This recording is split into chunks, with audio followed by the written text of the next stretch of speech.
The gleaming towers of Dubai's financial district pierced the desert sky like golden spears, each one a testament to ambition and endless possibility. Among them, the Al-Mansouri Tower stood tallest, its glass facade reflecting the setting sun in brilliant orange flames.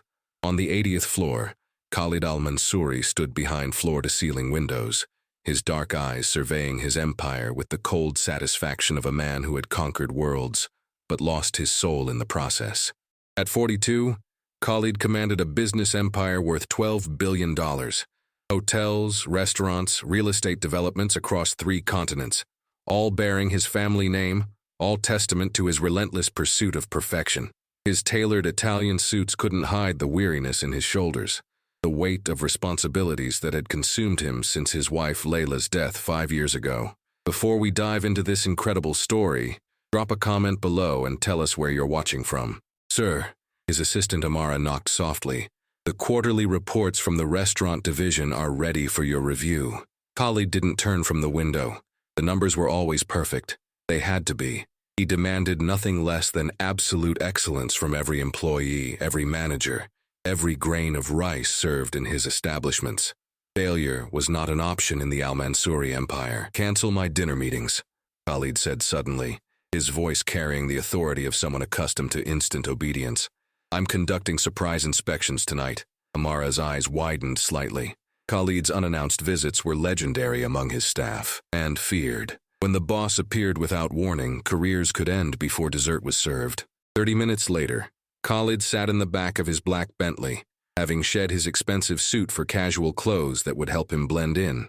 Tonight, he would visit Luna Restaurant, one of his flagship establishments in Dubai Marina. The place catered to wealthy expatriates and tourists, exactly the demographic that generated the highest profit margins. As they pulled up to the elegant building, Khalid studied the exterior with a critical eye, noting every detail that might reflect poorly on his brand. Inside Luna Restaurant, the evening rush was in full swing. Crystal chandeliers cast warm light over linen-covered tables, where Dubai's elite dined on fusion cuisine that merged Middle Eastern flavors with international sophistication. The atmosphere hummed with quiet conversations in multiple languages: Arabic, English, French, Russian, the polyglot symphony of a truly global city. Sophia Martinez moved between tables with practiced grace, her notepad tucked discreetly in her apron pocket. At 28, she had learned to navigate the complex social dynamics of high-end dining, where a single mistake could result in complaints to management and lost tips that she desperately needed. Her smile was genuine but tired. This was her second job of the day, following a morning shift at a nearby cafe. The money she earned went toward her master's degree in Middle Eastern studies, a passion project that few people in her life understood. Table 12 is getting impatient, whispered James, another server, as he passed her carrying a tray of wine glasses.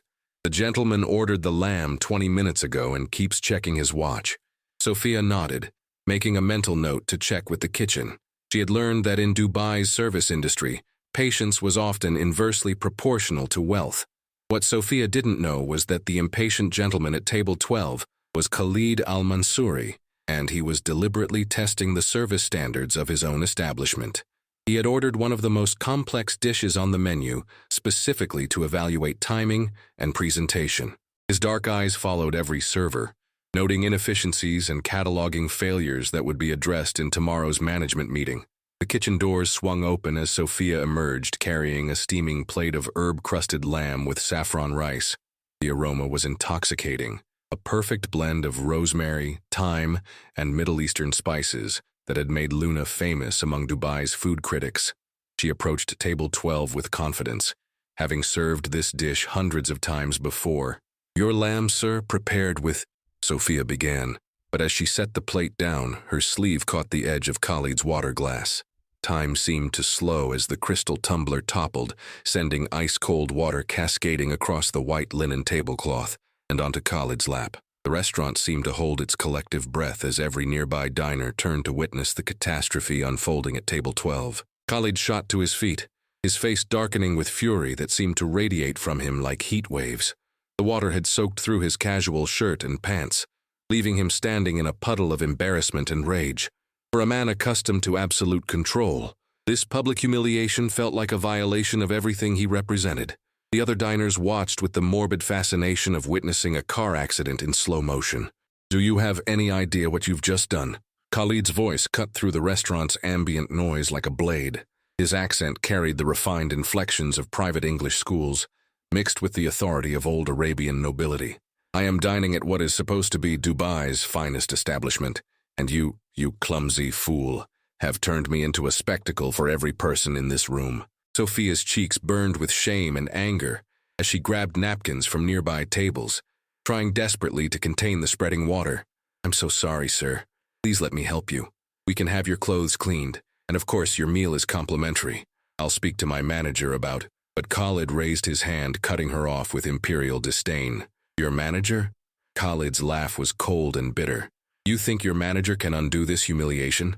Look around you. Every person in this restaurant is now discussing the incompetent waitress who can't perform the most basic function of her job. You have embarrassed not just me, but every staff member in this establishment." His words carried across the dining room, ensuring that his public dressing down would be witnessed by all. The restaurant manager, Abdullah, appeared at their table within seconds, his face pale with recognition and terror. Unlike Sophia, he knew exactly who Khalid Al-Mansouri was, and the implications of this disaster were already calculating in his mind. Sir, please allow me to handle this situation. We will of course comp your entire meal and—" But Khalid's attention remained fixed on Sophia, who was still trying to clean up the mess while fighting back tears of mortification. 5 years, Khalid continued his verbal assault, his voice growing louder with each word. 5 years I have been patronizing establishments like this one, and I have never encountered such rank incompetence. In my culture we have a saying, "Man la yahtarim nafsahu la yahtarimu al-akharin." One who doesn't respect himself cannot respect others. Clearly, you have no respect for yourself, your job, or the people you serve. The Arabic phrase hung in the air like smoke, and Sophia's head snapped up from her cleaning efforts. Something in her expression shifted, the embarrassment giving way to something sharper and more dangerous. When she straightened to her full height, there was a dignity in her posture that seemed to transform her from a fumbling waitress into something altogether different. "Innama al-a'malu bil-niyat," Sophia replied in perfect classical Arabic, her pronunciation so precise it could have come from a Damascus University lecture hall. "Actions are indeed judged by intentions, as the Prophet said, and my intention was to serve you with respect and courtesy, despite your behavior suggesting you deserve neither." The restaurant fell completely silent. Even the kitchen staff, having heard the commotion, peered through the service windows to witness this unprecedented moment. Khalid's eyes widened in shock, his mouth slightly open as he processed what had just happened. This American waitress had not only responded in fluent Arabic, but had quoted both hadith and what appeared to be intimate knowledge of Islamic teachings. Furthermore, Sophia continued, switching effortlessly between Arabic and English, "If we're sharing cultural wisdom, perhaps you should remember that the Quran teaches وَجَعَلْنَا مِنَ الْمَاءِ كُلَّ شَيْءٍ حَيٍّ, and from water, we made all living things. So perhaps this water that has caused you such distress is simply reminding you of the fundamental equality of all human beings, regardless of their station in life." Khalid stood frozen, his mind reeling. In all his years of international business, private schools, and cultural exchanges, he had rarely heard Arabic spoken with such fluency and depth by a non-native speaker. More disturbing was her intimate knowledge of Quranic verses and their contextual application. This was not the fumbling of someone who had learned Arabic phrases from a guidebook. This was the speech of someone who understood the soul of the language. The silence stretched like a taut wire, until Sophia set down the soggy napkins she had been holding. "I will pay for the dry cleaning of your clothes from my tips," she said quietly, switching back to English, "and I sincerely apologize for the accident. But I will not apologize for defending my dignity against someone who believes wealth gives him the right to humiliate others in public." With that, she turned and walked toward the kitchen, leaving Khalid standing in stunned silence, surrounded by a restaurant full of witnesses to his complete and utter speechlessness. For the first time in years, Khalid Al-Mansouri had encountered someone who could match his cultural authority and leave him questioning everything he thought he knew about power, respect, and the mysterious threads that connect human souls across seemingly impossible divides. The morning sun cast long shadows across Khalid's private office, as he stared at the business card he had retrieved from Luna Restaurant's employee records. Sophia Martinez, 28 years old, born in Chicago, current address in Dubai's modest Al Karama district. The basic information told him nothing about how an American waitress had gained such profound knowledge of Arabic language and Islamic culture. Her response the previous night had haunted him through sleepless hours, challenging assumptions he had held for decades. "Sir?" Amara entered, carrying his morning coffee and the daily briefings. "You requested the employment file for the Luna Restaurant server?" Khalid nodded, accepting the folder with hands that trembled slightly, a detail that didn't escape his sharp-eyed assistant's notice. "Interesting background," Amara continued carefully. "Bachelor's degree from Northwestern University in International Relations, master's program in Middle Eastern Studies at American University of Dubai, languages listed as English, Arabic, Farsi, and basic Turkish." Khalid's eyebrows rose as he read through Sophia's academic credentials. This was no ordinary waitress struggling to make ends meet. Her transcripts showed consistently high marks in courses like classical Arabic literature, Islamic philosophy, and modern Middle Eastern politics. Her thesis topic was listed as cultural bridge building through language, the role of Arabic poetry in cross-cultural understanding. What would you do if you discovered someone you had misjudged so completely? Let us know in the comments. "There's more," Amara said, producing a second document. Her previous employment includes 2 years working for the International Red Cross in Jordan, specifically in refugee camps providing translation services and cultural mediation. She's also volunteered with the Dubai Cultural Center, teaching Arabic calligraphy to expatriate children. The picture that emerged was of someone who had dedicated her life to understanding and preserving Middle Eastern culture, with a depth that shamed many native speakers. Khalid set down the file and walked to his window, looking out at the city that had become his kingdom, but never truly his home. Since Layla's death, he had built walls around his heart, using his wealth and power as shields against any connection that might lead to further loss. But last night, a young woman with eyes that held surprising wisdom had stripped away his defenses with nothing but words. His own language turned into a mirror that showed him the man he had become. "Cancel my meetings for this morning," Khalid said suddenly. "I need to visit Luna Restaurant." Amara's eyebrows lifted slightly, but she had learned not to question her employer's increasingly unpredictable decisions. "And Amara, have our legal department research scholarship programs and educational funding opportunities. I may have a project that requires their expertise." 40 minutes later, Khalid found himself standing outside Luna Restaurant at 10:30 a.m., during the quiet period between breakfast and lunch service.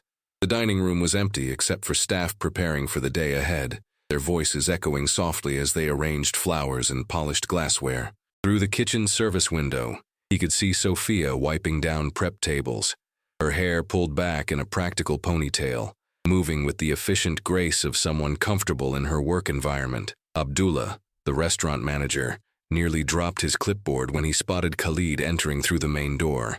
"Mr. Al-Mansouri, we weren't expecting. That is, if you had called ahead, we could have prepared." His voice trailed off as he realized that his boss was not here for a standard inspection. There was something different in Khalid's demeanor, a vulnerability that Abdullah had never witnessed in 3 years of employment. "I need to speak with Miss Martinez," Khalid said quietly, privately. Abdullah's face paled as he imagined the consequences of the previous evening's confrontation. In Dubai's service industry, stories of powerful men destroying careers over minor slights were legendary. "Sir, if this is about last night, perhaps I could handle the disciplinary action. There's no need for you to—" "You misunderstand," Khalid interrupted gently. "I'm not here to punish anyone. I'm here to apologize." The words seemed to surprise him as much as they shocked Abdullah. The restaurant manager stood frozen, trying to process the concept of Khalid Al-Mansouri apologizing to a waitress. In 5 years of working for the Al-Mansouri group, he had never witnessed such a moment. Sophia emerged from the kitchen carrying a tray of clean glasses, stopping abruptly when she saw Khalid standing in the dining room. Unlike Abdullah, she showed no fear or deference, merely raising her chin slightly in a gesture that might have been defiance or simple dignity. "Mr. Al-Mansouri," she acknowledged with careful neutrality. "I wasn't expecting to see you again so soon." "Miss Martinez," Khalid began, then paused, seeming to struggle with words that didn't come naturally to a man accustomed to commanding rather than requesting. That is, I wanted to discuss last evening's incident. Perhaps we could sit and talk? He gestured toward a corner table, away from the curious ears of the morning staff who were pretending to work while straining to overhear this unprecedented conversation. Sophia set down her tray and followed him to the table, her movements cautious but not subservient.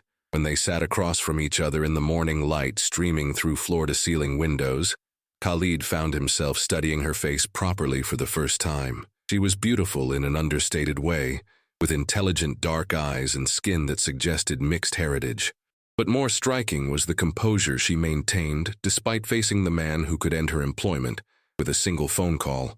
"I owe you an apology," Khalid said, the words feeling foreign on his tongue. "My behavior last night was inexcusable. I allowed my personal frustrations to manifest as cruelty towards someone who was simply doing her job. You deserved none of what I subjected you to." Sophia listened without interruption, her expression unreadable as she processed his admission of wrongdoing. "What surprised me," Khalid continued, "was not just your knowledge of Arabic, but your understanding of its deeper cultural and spiritual contexts. Where did you learn to speak with such fluency and wisdom?" The question carried genuine curiosity rather than interrogation, and Sophia seemed to relax slightly as she recognized his sincere interest. "I lived in Jordan for 2 years, she replied, her voice warming slightly. "Working with refugees gave me perspective on what real hardship looks like. Many of the families I worked with had lost everything: homes, livelihoods, sometimes family members. But they maintained dignity and grace that humbled me daily. They taught me that respect isn't something you earn through wealth or status. It's something you give because recognizing the humanity in others reflects your own character." Her words hit Khalid like physical blows, each one a reminder of how far he had drifted from the values his own culture supposedly embodied. The refugees she described sounded remarkably like his own grandparents, who had built their family's fortune from nothing but determination and unwavering moral principles. When had he become the type of man who used his power to diminish others rather than lift them up? "Your thesis topic intrigues me," Khalid said, changing direction. "Cultural bridge building through Arabic poetry. It suggests someone who sees language as more than communication, as a path to understanding between peoples." Sophia's eyes lit up with the first genuine enthusiasm he had seen from her, and he realized he was witnessing her passion awakening. "Poetry is the soul of Arabic culture," she said, leaning forward slightly. "When I read Al-Mutanabi or Mahmud Darwish, I'm not just reading words. I'm connecting with centuries of human experience, hope, loss, love, struggle. The beauty of Arabic is that it carries emotional weight that English sometimes can't capture. When you humiliated me last night using Arabic phrases, it felt like watching someone use a symphony to break windows." The metaphor struck Khalid speechless.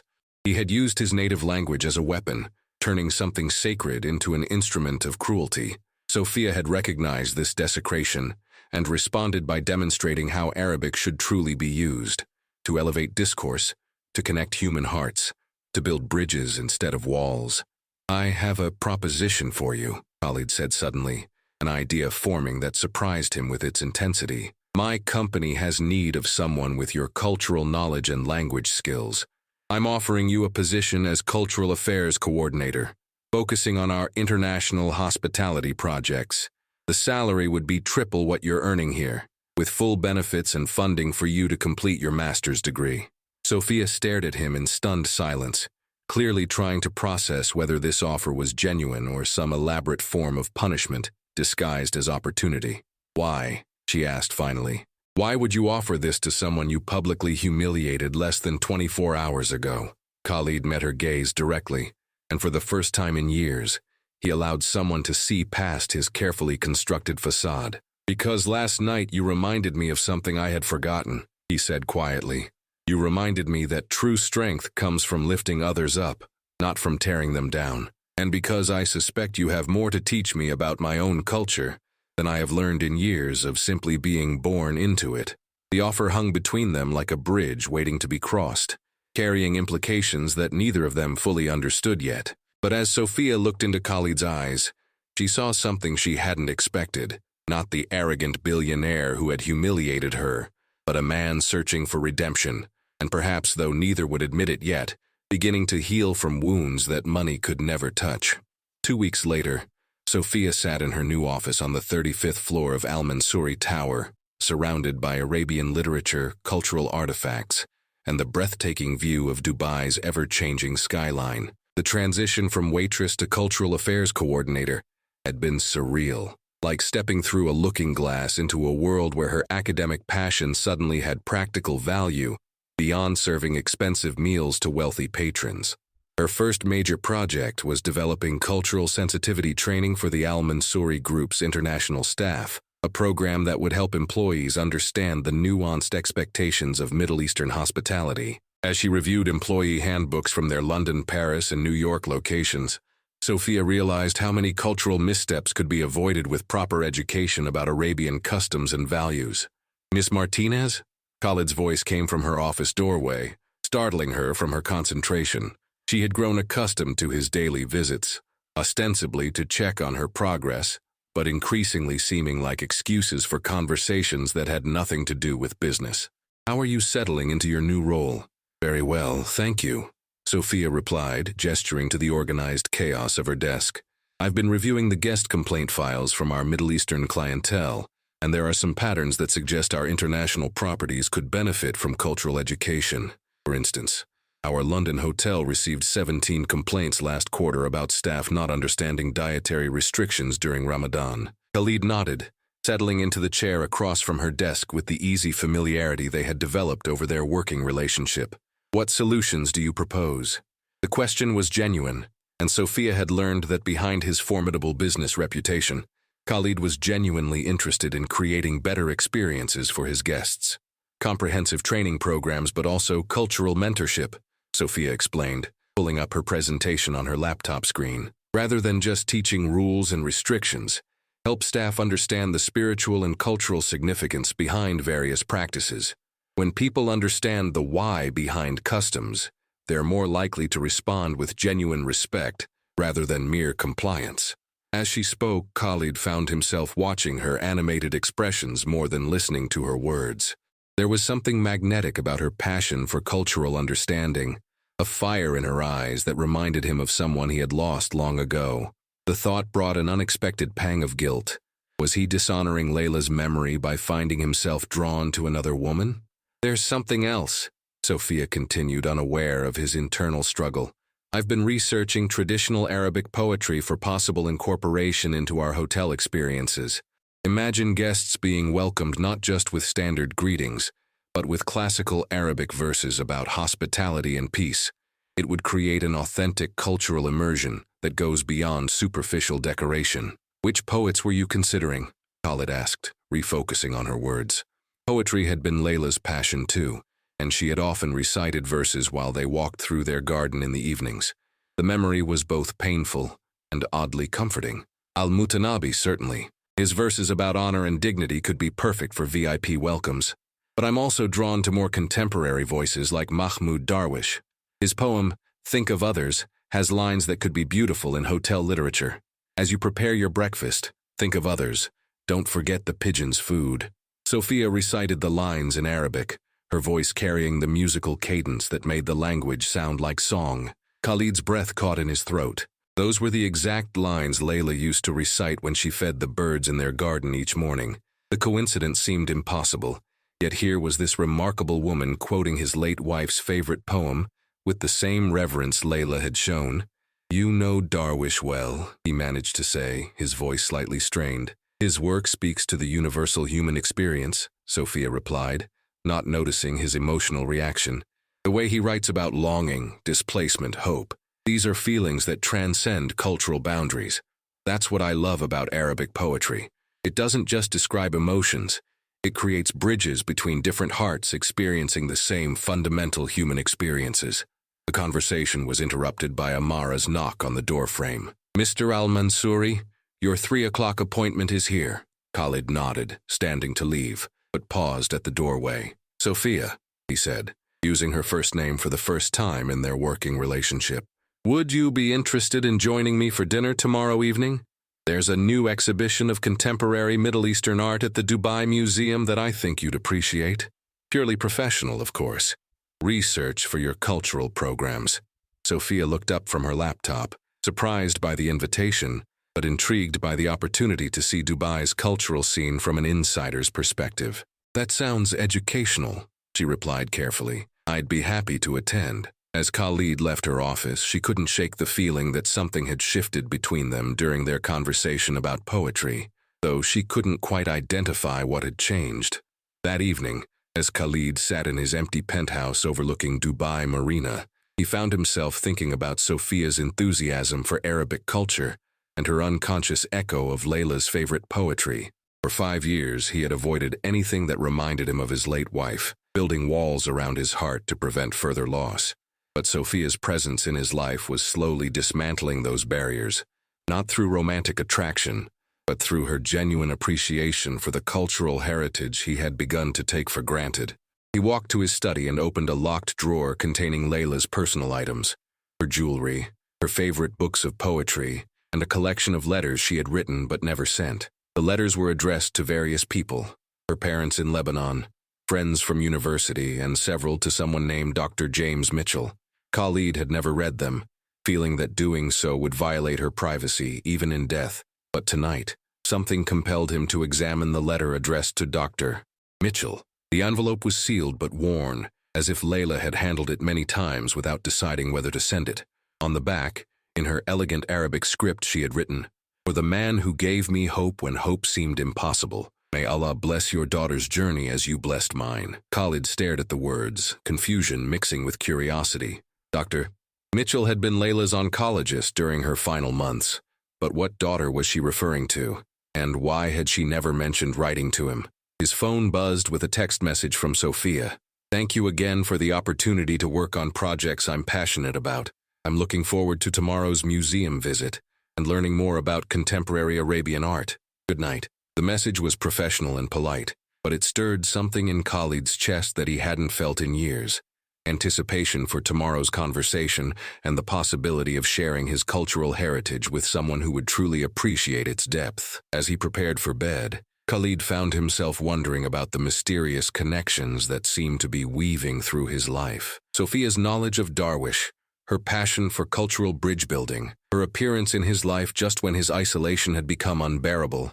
Were these coincidences, or was there some deeper pattern at work? Tomorrow's dinner might provide answers, or it might simply deepen the mysteries that were slowly transforming his carefully ordered world into something far more complex and infinitely more interesting. The Dubai Museum's contemporary wing glowed against the evening sky as Khalid and Sophia approached the entrance, their conversation flowing as naturally as if they had been friends for years rather than professional colleagues for mere weeks.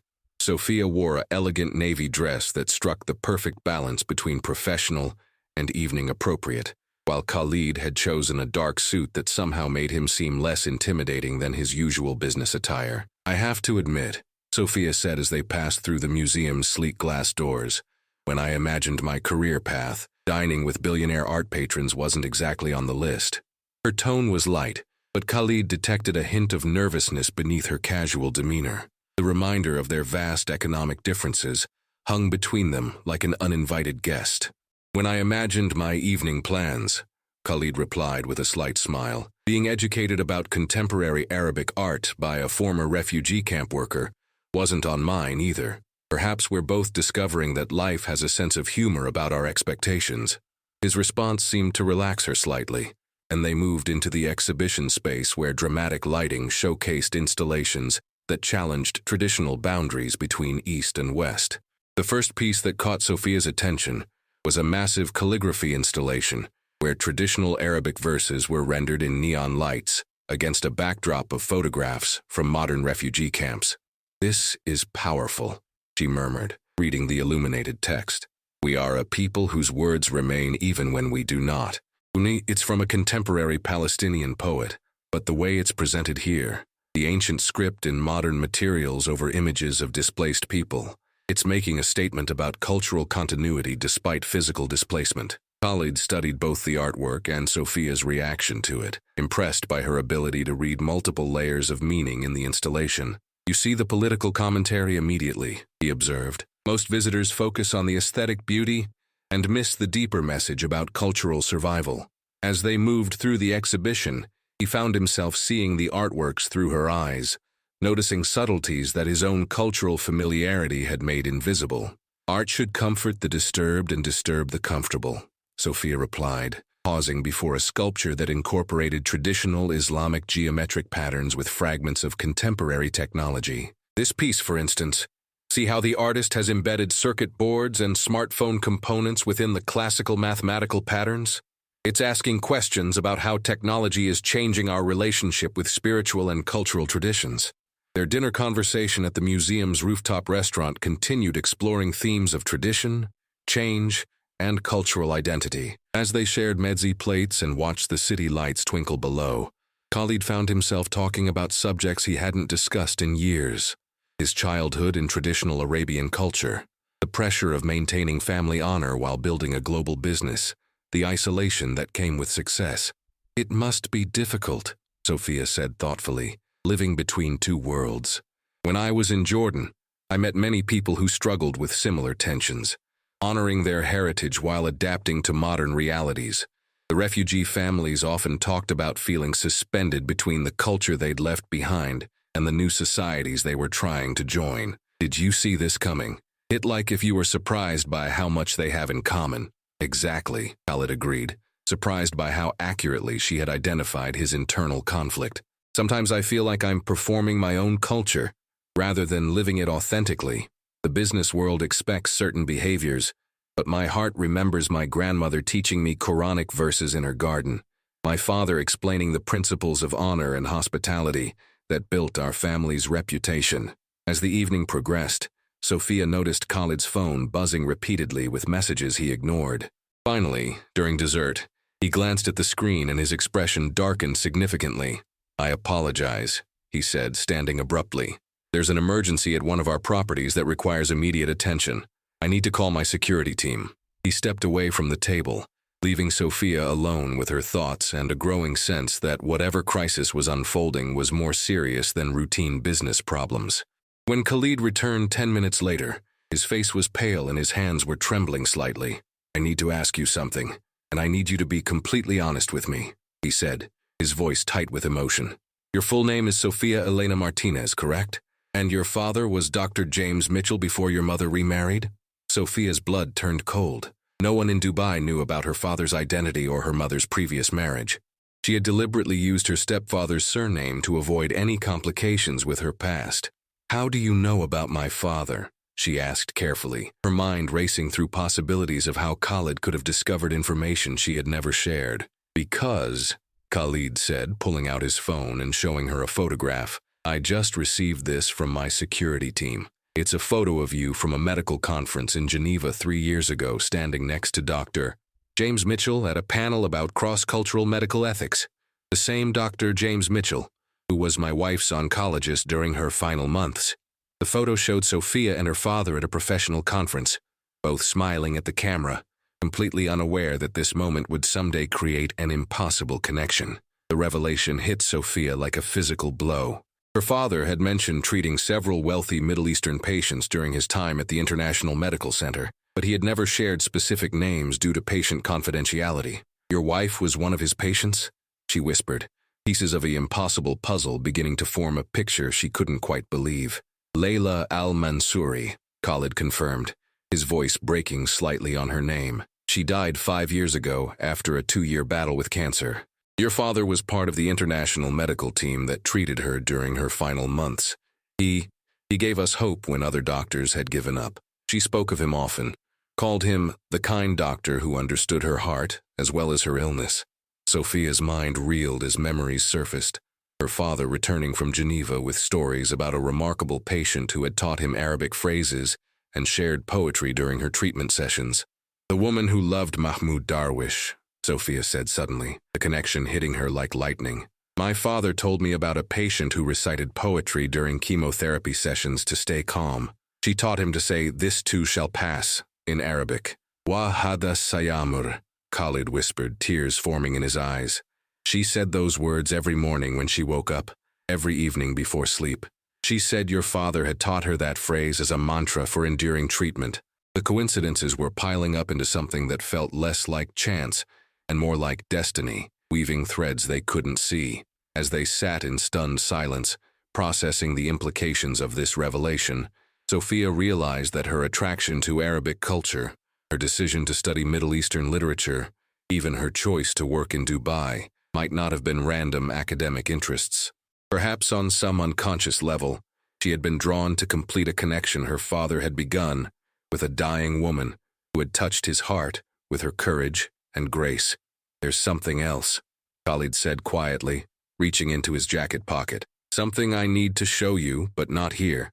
Would you come with me to my home? There are letters that Layla wrote but never sent, letters that I think were meant for your father, and perhaps in some way for you." The evening that had begun as a professional dinner had transformed into something far more complex and emotionally charged. As they left the museum together, both Sophia and Khalid knew they were crossing a threshold into territory that would change everything they thought they understood about coincidence, connection, and the mysterious ways that love reaches across time to heal hearts that had given up hope of ever being whole again. Khalid's penthouse apartment occupied the entire top floor of Al-Mansouri Tower, its floor-to-ceiling windows offering a 360-degree view of Dubai's glittering skyline. But as Sophia followed him inside, she barely noticed the opulent furnishings or breathtaking vistas. Her attention was captured by something far more intimate: framed photographs of a beautiful woman with warm brown eyes and an infectious smile, clearly taken during happier times before illness had entered their lives. "That's Layla," Khalid said softly, noticing Sophia's gaze lingering on a particularly radiant photo of his late wife reading in their garden. This picture was taken about 6 months before her diagnosis.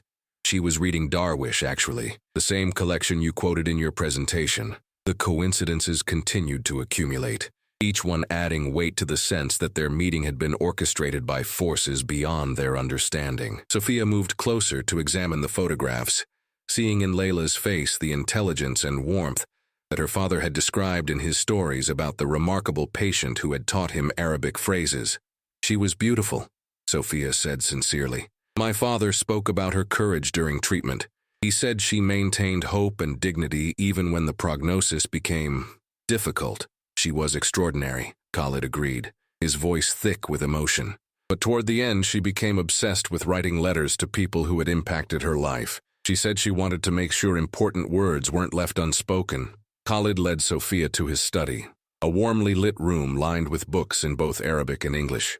On the mahogany desk sat a locked wooden box that Sophia recognized from photographs as traditional Lebanese craftsmanship. "She kept her most personal writing in here," Khalid explained, producing an ornate key. "I've never opened it. It felt like I would be violating her privacy even after death." "Are you sure you want to do this now?" Sophia asked gently, recognizing the weight of the moment. "We could wait. There's no rush to—" But Khalid was already turning the key, his hand steadier than his voice as he spoke. "If there are answers about why you came into my life, why you know her favorite poetry, why you chose to study our culture with such passion, I need to understand." The box opened with a soft click, revealing neat stacks of letters, each tied with silk ribbons in different colors. The top bundle was secured with blue ribbon and addressed simply to Dr. Mitchell, the man who gave us both hope. Khalid lifted the bundle with trembling hands, then passed it to Sophia. I think these were meant for your father, but perhaps they're meant for you now." Sophia untied the ribbon carefully, aware that she was about to read the private thoughts of a woman she had never met, but whose life had intersected with her father's during the most vulnerable period imaginable. The first letter was dated 18 months before Layla's death, written in elegant script that mixed English with occasional Arabic phrases. "My dear Dr. Mitchell," it began, "today you taught me the phrase, wa hadha sayamur, this too shall pass. But as I repeated your words during today's treatment, I realized you have given me something more precious than a coping mechanism. You have given me the gift of your daughter's future." Sophia looked up at Khalid, confusion evident in her expression. "What does she mean, my future?" Khalid shook his head, equally puzzled, and gestured for her to continue reading. The letter went on to describe conversations she had shared with Dr. Mitchell about his daughter who was studying Arabic literature and dreaming of building bridges between cultures. You spoke of Sophia's thesis about poetry as cultural diplomacy, the letter continued, and I found myself praying to Allah that someday she would meet my Khalid. Not for romance, I do not presume to orchestrate hearts, but because you have both raised a daughter who sees our culture with the love and respect it deserves. In her, I see the possibility of healing for a man who may lose his way when I am gone. The words hit both Khalid and Sophia like lightning bolts of recognition. Somehow, during those long treatment sessions, Layla and Dr. Mitchell had discussed their children in ways that seemed prophetic, rather than casual conversation between doctor and patient. There's more, Sophia whispered, turning to the second letter in the bundle. This letter was dated 3 months later, and Layla's handwriting showed signs of physical weakness, but her words carried even more intensity. The treatments are becoming difficult, dear doctor, but our conversations sustain me. Today you showed me photographs of Sophia working with refugee children in Jordan, and I wept with joy. Here is a young woman who has chosen to serve others rather than herself, who has learned our language not for personal gain, but for human connection. I have made a decision, the letter continued. I am creating a scholarship fund in my will, specifically for students who wish to study Arabic culture and work in humanitarian fields. The first recipient must be your daughter. Tell her it comes not from charity, but from the gratitude of a woman whose heart was touched by hearing about her dedication to our people. Sophia's hands were shaking as she read these words. Khalid, I received an anonymous scholarship 3 years ago that paid for my master's program. The funding came through something called the Cultural Bridge Foundation, but I never knew the donor's identity. Her voice trailed off as the implications sank in. Khalid's eyes widened with recognition. That foundation was established by Layla's will. She left detailed instructions about its mission and selection criteria, but she insisted the recipients should never know the source of their funding. She said true generosity should plant seeds without claiming credit for the flowers that bloom. The final letter in the bundle was dated just weeks before Layla's death, and her handwriting was barely legible, each word clearly an effort of will. My beloved friend, it began, I grow weaker, but my certainty grows stronger. Your daughter will find her way to Dubai. She will study our culture with love and respect.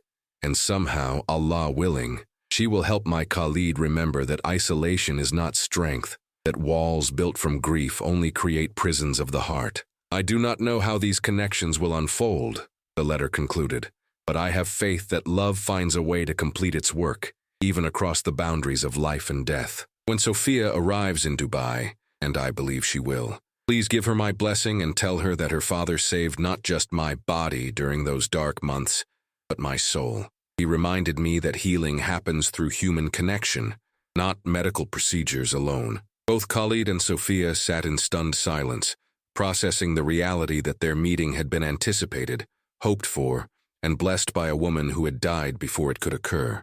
The waitress job, the accident with the water glass, even Khalid's cruel behavior that had led to Sophia's Arabic response. All of it seemed to be part of a larger plan that Layla had somehow foreseen. She knew, Sophia whispered, tears streaming down her face. Somehow she knew we would meet. She arranged the scholarship that brought me to Dubai, and her voice broke as the full weight of Layla's orchestration became clear. Khalid reached across the desk and took Sophia's hand, a gesture that felt as natural as breathing. Despite the impossibility of everything they had discovered, she was always wiser than me, he said softly. Even dying, she was still trying to heal the world, still trying to build bridges between hearts that had forgotten how to connect. Outside the penthouse windows, Dubai sparkled like a constellation of earthbound stars, bearing witness to a moment that transcended coincidence and touched the realm of miracle. In Layla's letters, they had found not just explanation for their unlikely meeting, but a roadmap for healing that had been drawn by love itself, patient and persistent enough to work across time, death, and the infinite complexities of human hearts learning to trust again. The next 3 weeks passed in a blur of revelations and emotional intensity that left both Khalid and Sophia feeling as if they were living in someone else's story. They had decided to contact Dr. Mitchell together, calling him via video conference from Khalid's office. The conversation had been emotional for everyone involved, with Sophia's father weeping openly as he confirmed every detail in Layla's letters. She made me promise something, Dr. Mitchell had revealed during that call. his voice thick with memory. "If you ever found each other, I was supposed to give you this." He had held up a small package wrapped in silver paper. "She gave it to me during our last session. Said it was for Khalid and the daughter of my heart, meaning you, Sophia. She seemed certain you would be together someday." The package had arrived by courier 2 days later, containing an antique compass inscribed with Arabic calligraphy, and a note in Layla's handwriting, for two souls learning to navigate toward each other. True north is not a direction, it is home. The gift had been beautiful and unsettling, another piece of evidence that Layla had somehow orchestrated their entire relationship from beyond the grave. Now, as Sophia sat in her apartment in Al-Karama, reviewing cultural training materials for the London hotel staff, she found herself questioning everything about her growing feelings for Khalid. Was her attraction genuine, or was she being manipulated by a dead woman's romantic fantasy? Was Khalid drawn to her as an individual, or was she simply a connection to the wife he had lost? Her phone buzzed with a text from Khalid. "Emergency board meeting called for tomorrow morning. My uncle Omar is back from London and demanding explanations about company direction. Would you be willing to attend as cultural consultant? I may need your expertise to defend some of our new programs." The message was professional, but Sophia could read the underlying tension. She had learned that Khalid's relationship with his extended family was complicated. His uncle Omar Al-Mansouri was a traditionalist who disapproved of many of Khalid's business decisions, particularly the cultural sensitivity programs that Sophia had developed. Omar believed such initiatives were soft policies that diluted the company's focus on profit maximization. The next morning, Sophia arrived at Al-Mansouri Tower to find the atmosphere tense with corporate warfare. The boardroom on the 60th floor was filled with serious men in expensive suits, their expressions uniformly skeptical as she took her seat beside Khalid at the polished conference table. Omar Al-Mansouri, a silver-haired man with the bearing of old Arabian nobility, studied her with unconcealed disapproval. "So this is the American girl who has convinced you to spend millions on cultural programming," Omar said without preamble, his English accented with old-world formality. "Tell me, Miss Martinez, what qualifies you to advise a company that has operated successfully for 60 years without your input?" Sophia had prepared for this moment, but facing the collective skepticism of 12 board members while defending programs she had created felt like standing before a tribunal. "Mr. Al-Mansouri," she replied steadily, "the hospitality industry is evolving rapidly. Our research shows that cultural authenticity is becoming a primary factor in luxury travel decisions. Guests are no longer satisfied with generic five-star experiences. They want meaningful connection to local traditions." "Research," Omar scoffed, waving dismissively. "I have 40 years of practical experience. Our customers want luxury, convenience, and status. They don't need poetry recitations and cultural lectures." Several board members nodded in agreement, clearly aligned with Omar's traditional business philosophy. Khalid started to defend Sophia's position, but she raised her hand slightly, requesting permission to continue. "With respect, sir, our Q3 numbers tell a different story. The London property saw a 23% increase in bookings after implementing our cultural programming. Guest satisfaction scores improved across all metrics, and we're seeing significant repeat business from clients who specifically requested authentic Arabian hospitality experiences." What happened next surprised everyone in the room. Omar stood and began speaking rapidly in Arabic, clearly testing whether Sophia could understand his criticism of her initiatives. His words were harsh, questioning her motives, her qualifications, and her right to influence a traditional Arabian business. Sophia let him finish before responding in equally fluent Arabic, her tone respectful but firm. "I understand your concerns, Mr. Omar, and I share your commitment to preserving traditional values. But respectfully, I believe you misunderstand my intentions. I am not trying to change Arabian culture. I am trying to help the world understand its beauty and depth. When our guests leave our properties with genuine appreciation for Arabic hospitality traditions, they become ambassadors for your culture in their own countries." The boardroom fell silent as Omar processed her response. His expression shifted from contempt to grudging respect, though his opposition remained clear. "Your Arabic is impressive," he admitted, "but language skills do not qualify you to guide a company's strategic direction. You are an outsider, Miss Martinez. You will always be an outsider." "Yes," Sophia agreed quietly. I am an outsider, but sometimes outsiders see things that familiarity makes invisible. I see the extraordinary generosity embedded in Arabian hospitality customs. I see the profound wisdom in Islamic teachings about treating strangers as gifts from Allah.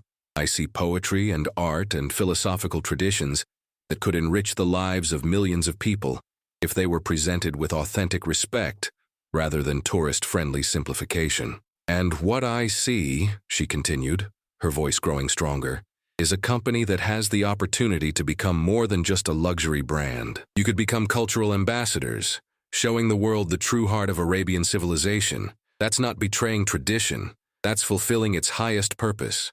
Omar's expression was unreadable as he considered her words, but Khalid watched with growing admiration as Sophia defended not just her programs, but the deeper vision that had motivated their creation. She wasn't just fighting for her job, she was fighting for the possibility of using business success to build bridges between cultures. The board will consider these points, Omar said finally, his tone neutral. But Miss Martinez, I want you to understand something clearly. This company is Khalid's inheritance, but it is also our family's legacy. We will not allow it to be compromised by personal relationships that cloud professional judgment. The implication hung in the air like smoke, and Sophia realized that Omar's opposition wasn't just about business philosophy. He suspected her growing connection with Khalid and viewed her as a threat to family control over the company. As the meeting concluded with polite but tense farewells, Sophia understood that she had won a battle, but the war for acceptance was far from over. Walking back to her office with Khalid, she found herself wondering if love was worth the complications it was creating. Layla's letters had brought them together, but they hadn't prepared her for the reality of loving a man whose life came with boardroom politics, family expectations, and the constant scrutiny of people who would always view her as an outsider trying to infiltrate their world. 6 months had passed since that confrontational board meeting, and the Al-Mansouri Group's cultural programming had exceeded all projected outcomes. Hotels in London, Paris, and New York were booked months in advance by travelers seeking authentic Arabian luxury experiences. Guest testimonials spoke enthusiastically about poetry evenings, traditional music performances, and cultural education sessions that had transformed their understanding of Middle Eastern civilization.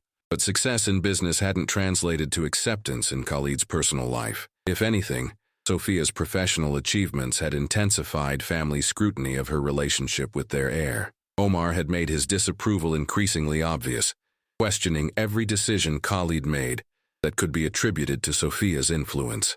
The crisis came on a Tuesday morning when Sophia arrived at her office to find security guards waiting with a sealed envelope. Inside was a formal termination notice, effective immediately, signed by Omar Al-Mansouri in his capacity as chairman of the board. The reason listed was restructuring of Cultural Affairs Division due to strategic realignment. "They can't do this," Khalid raged when Sophia called him from the lobby, having been escorted from the building by security. "Omar has no authority to terminate employees without my approval. This is a coup, pure and simple." His voice carried fury but also helplessness, and Sophia realized that the family politics she had tried to navigate carefully had finally exploded into open warfare. "Maybe this is for the best," Sophia said quietly, standing on the sidewalk outside Al-Mansouri Tower with a box containing her personal belongings. "Your uncle isn't wrong about one thing. Our relationship is complicating your business relationships. Perhaps I should—" "Don't," Khalid interrupted fiercely. "Don't let them drive you away. Omar is terrified that you'll influence me to modernize the company in ways that threaten his traditional power structure. This isn't about you being an outsider. This is about him being afraid of losing control." That evening, Khalid called an emergency family meeting at his grandmother's house in Old Dubai, the traditional majlis where Al-Mansouri family disputes had been resolved for 3 generations.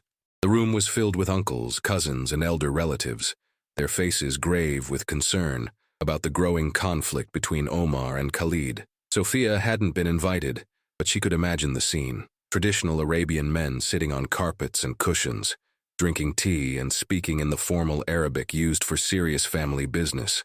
Khalid would be defending not just her employment, but their relationship and his right to make his own choices about love and marriage. What she didn't know was that Khalid had come prepared with more than arguments. He had brought Layla's letters, the scholarship documentation, and Dr. Mitchell's testimony about the conversations that had predicted this entire sequence of events. As he read aloud from his wife's words about cultural bridge building and healing, the room had grown increasingly quiet. "My grandmother has something to say," Khalid announced when he finished reading, gesturing to the elderly woman who served as the family's moral authority. Khalid was 92 years old, nearly blind, but her voice carried the weight of decades of wisdom as she spoke in classical Arabic. "I have listened to these letters," she said slowly, "and I remember the young woman Layla, how she loved our traditions and poetry. If she believed this American girl was sent to help Khalid heal, then we must consider that Allah works through many vessels. Perhaps our job is not to judge his methods, but to recognize his mercy." Omar started to object, but the grandmother raised her hand for silence. "Furthermore," she continued, "I have made inquiries about Miss Martinez. The imam at the cultural center speaks highly of her Arabic classes for expatriate children. The Refugee Assistance Program praises her translation work. She has served our community with honor. Is this not what we ask of any woman who would join our family?"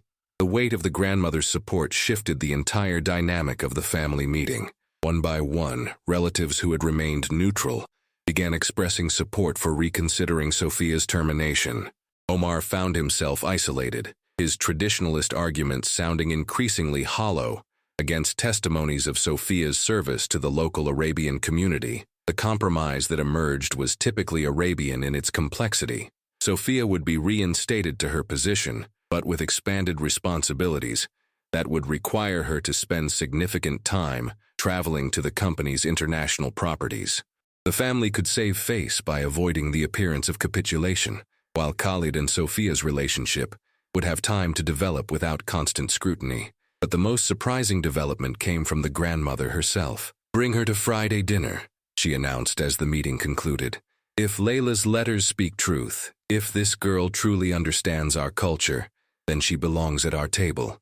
It is time we met the woman who has made Khalid smile again." When Khalid called Sophia with news of her reinstatement and the dinner invitation, she felt a mixture of relief, gratitude, and terror. Meeting the family matriarch was an honor that signified potential acceptance, but it also represented a test that could determine whether her relationship with Khalid had any future beyond their professional partnership. "What if she doesn't like me?" Sophia asked, pacing her small apartment while Khalid assured her that his grandmother was looking forward to meeting her. "Then we'll know that even Layla's wisdom had limits," Khalid replied with gentle humor. "But I don't think that's going to happen. You've already passed the most important test. You made a lonely man remember how to love. Everything else is just details." As Sophia prepared for what felt like the most important dinner of her life, she found herself thinking about Layla's letters and the extraordinary chain of events that had brought her to this moment. Whether by design or destiny, she was about to discover if a love story that had begun in a hospital room between her father and a dying woman could reach across time, culture, and family politics to create a new beginning for two hearts that had learned to trust in miracles. The Al-Mansouri family compound in Old Dubai was a stunning example of traditional Arabian architecture, with carved wooden screens, flowing fountains, and gardens filled with jasmine and rose bushes that perfumed the evening air. As Khalid escorted Sophia through the main entrance, she felt the weight of history in every stone archway and geometric tile pattern that had been laid by craftsmen decades before her birth.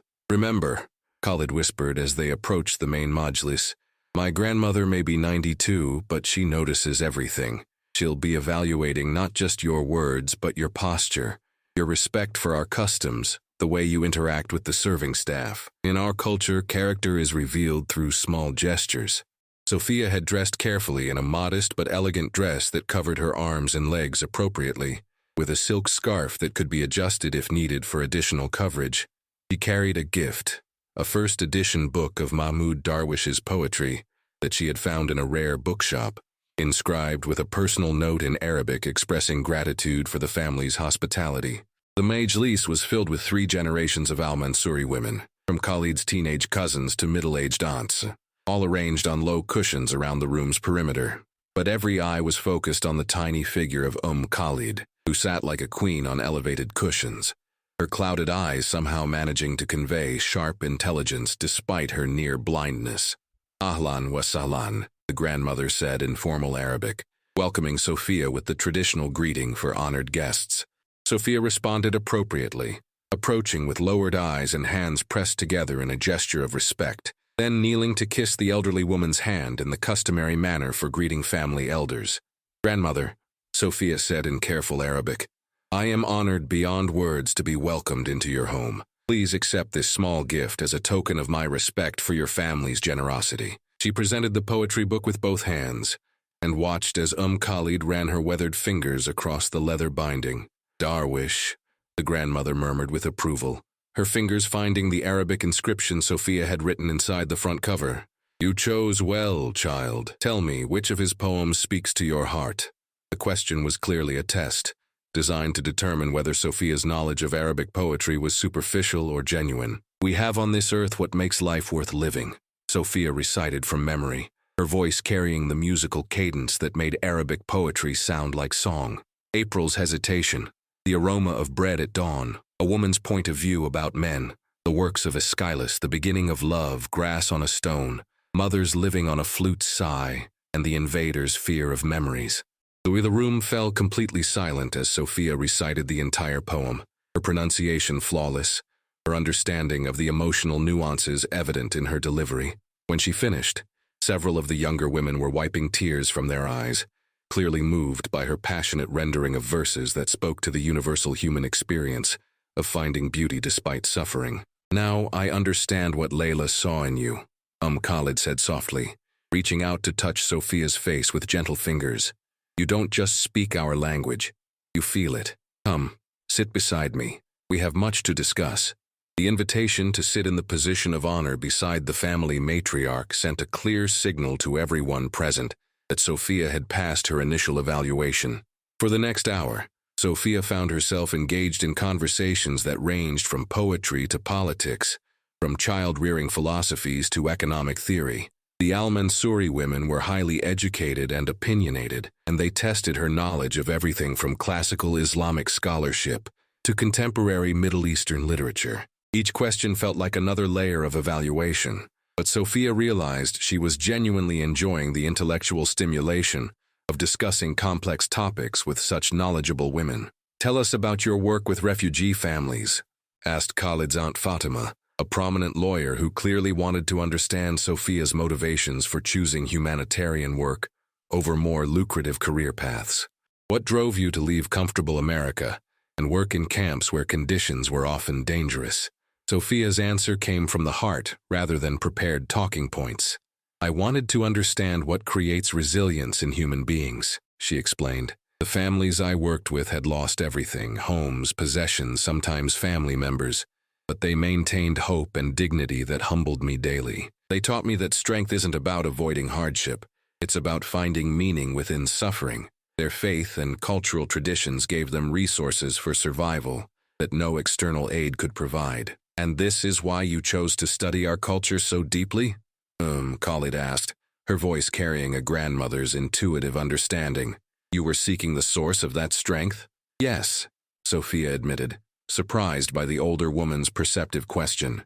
"I realized that Arabic culture, the language, the poetry, the spiritual traditions, contained wisdom about endurance and hope that I needed to understand, not just intellectually, but in my heart. The refugee families were my teachers, but Arabic literature became my textbook for learning how human beings survive impossible circumstances while maintaining their humanity." The conversation was interrupted by the call to Maghrib prayer, and Sophia watched with respectful attention as the family members prepared for evening prayers. She had learned enough about Islamic customs to know when to remain quiet and when to excuse herself, but Khalid gestured for her to remain seated. "You are welcome to join us or simply sit quietly," the grandmother said gently. "In this house, all sincere hearts are invited to commune with the divine in whatever way feels authentic." The inclusive invitation, extended without pressure or expectation, moved Sophia deeply. She chose to sit in respectful silence, experiencing the peaceful atmosphere created by the family's synchronized prayers. After prayers concluded and dinner was served, the evening's atmosphere became more relaxed and familial. Sophia found herself helping to serve tea and arrange dessert plates, actions that were noted approvingly by the other women. her natural inclination to assist with household tasks, rather than expecting to be served as an honored guest, demonstrated understanding of Arabian family dynamics. As the evening wound down and family members began departing with warm farewells, Khalid asked Sophia to walk with her in the garden. The two women moved slowly among the fragrant flowers, the elderly matriarch leaning slightly on Sophia's arm for support. "My grandson has been alone too long," Khalid said without preamble. "Since Layla died, he has built walls around his heart that even family love could not penetrate. But you have reminded him that isolation is not strength, that love is not betrayal of the past but continuation of its best lessons." "I love him," Sophia said simply, the first time she had spoken those words aloud to anyone in his family. "But I also understand that loving him means accepting responsibilities to this family, to the business, to the community. I don't take that lightly." The grandmother stopped walking and turned to face Sophia directly, taking both her hands in her weathered ones. "Layla's letters spoke of you with certainty that seemed impossible at the time," she said. "But tonight I see what she saw, a woman who understands that true love serves something larger than itself. You have my blessing, child, and more importantly, you have my confidence that you will help Khalid become the man his grandfather dreamed he could be." As they returned to the house where Khalid waited, Sophia realized that she had just received the most precious gift possible, acceptance from the woman whose opinion carried more weight than all the board meetings and family politics combined.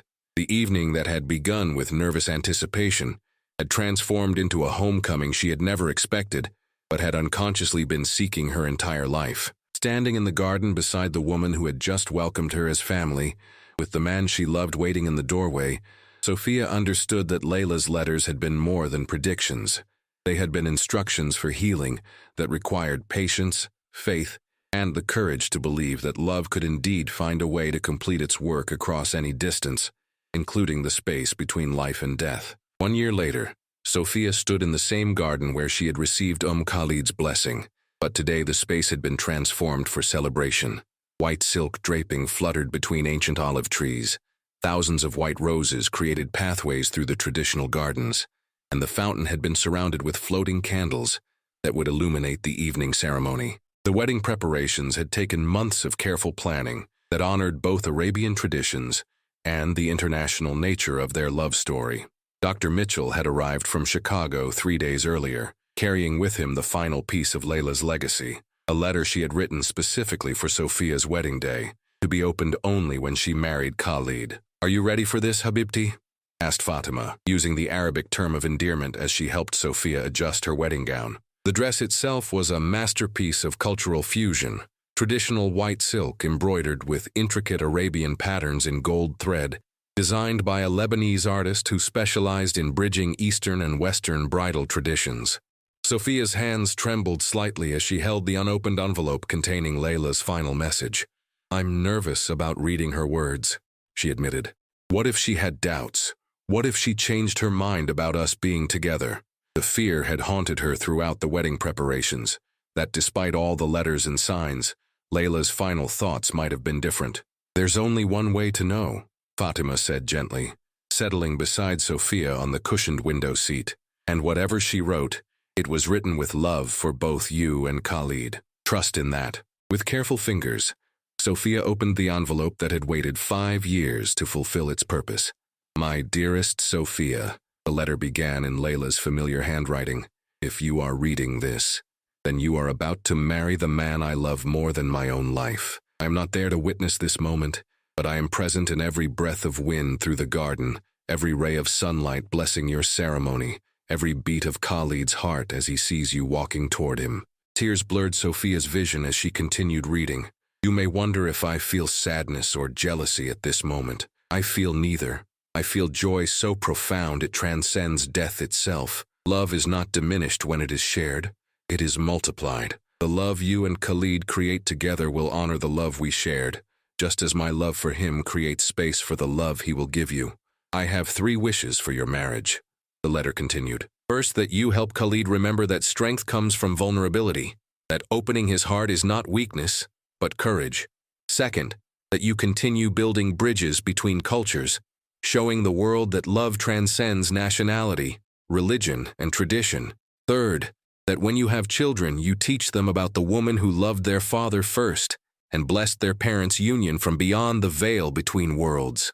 The final paragraph made Sophia weep openly. Know that every happy moment in your marriage is a prayer answered. Every challenge overcome is a victory I celebrate. Every year of love you share is a gift that justifies every moment of my suffering. You are not taking my place, beloved daughter of my heart. You are continuing my work of loving a man who deserves all the happiness this world can offer. Enclosed you will find my grandmother's wedding necklace, the letter concluded, worn by 5 generations of Al-Mansouri brides. It belongs around your neck today and will belong to your daughter someday. Welcome to our family. Welcome to your destiny. All my love, always, Layla.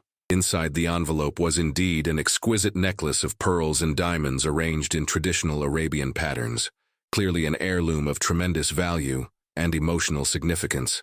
As Fatima fastened it around Sophia's neck, she whispered, "Now you carry the blessings of all the Al-Mansouri women who came before you."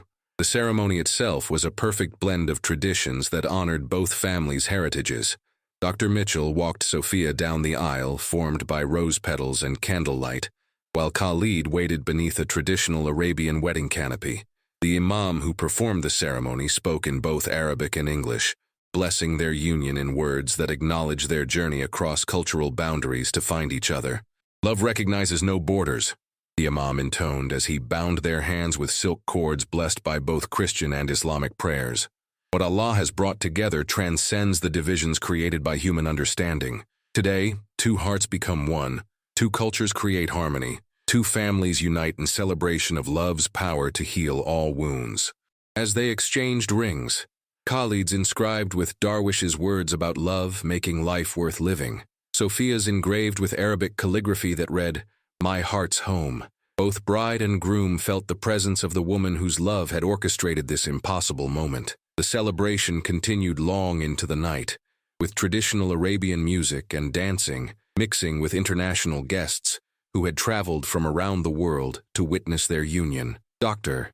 Mitchell danced with Khalid, 2 elderly people sharing stories about the children they had helped guide to this moment. Omar Al-Mansouri, who had gradually accepted Sophia's place in the family, made a toast acknowledging her contributions to both the company and Khalid's happiness. But the most moving moment came when Sophia and Khalid stood together in the garden where they had first been blessed by his grandmother, looking up at stars that seemed unusually bright. "Do you think she can see us?" Sophia asked, thinking of Layla's presence that had seemed to hover over the entire celebration. "I know she can," Khalid replied, pulling his wife close. "And I think she's finally at peace, knowing that her greatest gift to me wasn't the love we shared, it was the love she made possible between us." As if in response to his words, a gentle breeze stirred the wedding flowers around them, carrying the scent of jasmine and roses, like a benediction from beyond. 6 months later, Sophia stood in the nursery they had prepared in their new home, one hand resting on her growing belly as she read from a collection of Arabic lullabies. The room was decorated with traditional patterns in soft pastels, with shelves full of books in both English and Arabic, and framed photographs that included Layla's image alongside their wedding pictures. "Today we felt the baby kick for the first time," she said aloud to Layla's photograph, a daily ritual that had developed naturally. "Khalid was so excited he called your grandmother immediately. She says it's going to be a girl, and she wants to name her Layla Sophia. I hope that would make you happy." The Al-Mansouri group had continued to thrive under their joint leadership, with Sophia's cultural programs expanding to include educational exchanges and scholarship funds that brought students from around the world to study Arabian culture and history. Her work had been recognized with international awards for cultural diplomacy, but more importantly, it had created lasting friendships and understanding between communities that had once been strangers to each other. That evening, as Khalid read business reports while Sophia worked on her latest project, a book about Arabic poetry as a tool for healing trauma, they both felt the contentment of people living exactly the lives they were meant to live. Their love story had begun with humiliation and misunderstanding, had been guided by a woman's dying wisdom, and had transformed into something that blessed not just their own hearts, but everyone whose lives they touched. "Layla was right about something," Sophia said, looking up from her manuscript. Love really doesn't diminish when it's shared, it multiplies. I love you more because of her love for you, not despite it. Khalid set aside his reports and moved to sit beside his wife, his hand joining hers on her belly where their daughter grew. Our children will know her story, he promised. They'll understand that their mother came to Dubai following a path of stars that a dying woman arranged, and that love is powerful enough to work miracles across any distance. Outside their window, Dubai sparkled with lights that seemed to form constellations of hope, bearing witness to a love story that had begun in loss, flowered in understanding, and would continue growing through all the generations yet to come. The greatest miracle was that love had proven itself stronger than death, wiser than human planning, and more persistent than any obstacle the world could create. In the end, 3 hearts had found healing: Khalid's broken spirit, Sophia's searching soul, and Layla's dying wish to ensure that love would continue its work long after her own chapter had ended.